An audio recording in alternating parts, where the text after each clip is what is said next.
Hello, how are you?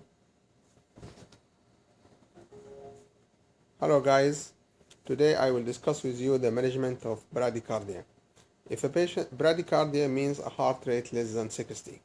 If a patient presents with bradycardia, first, patient should be assessed according to the ABCDE approach.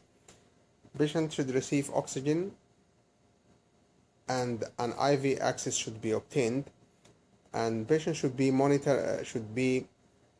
put on the monitor to monitor the ECG, the blood pressure, and the oxygen saturation.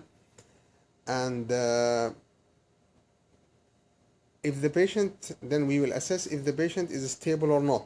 Patient is considered unstable if he is having shock, if he is having altered mental status function, or if he is having ischemic chest discomfort, or if he is having any signs suggestive of heart failure. If the patient is unstable, we'll go ahead and give atropine. We'll give 0.5 milligram of atropine, and then we will assess the response. If the response is to see whether the response is satisfactory or not.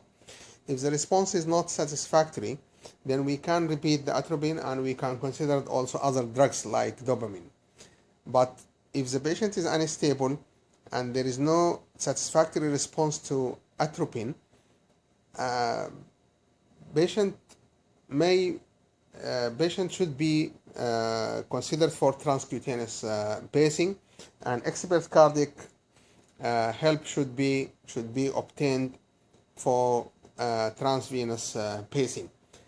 But if the patient is stable, or is having good response to atropine, then we will assess the risk for asystole. The risk for asystole is either low or high.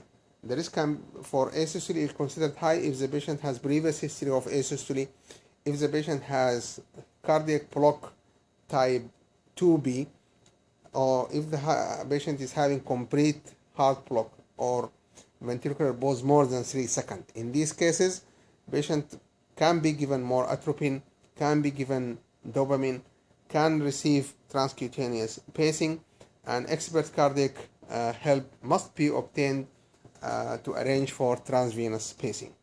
But if the patient is stable and there is low risk for asystole, patient can just be observed.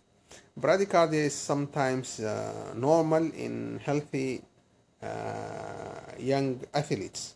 The heart rate can be even less than 60, but the patient is stable. We will not treat any bradycardia because we will treat patients with bradycardia and not bradycardia itself.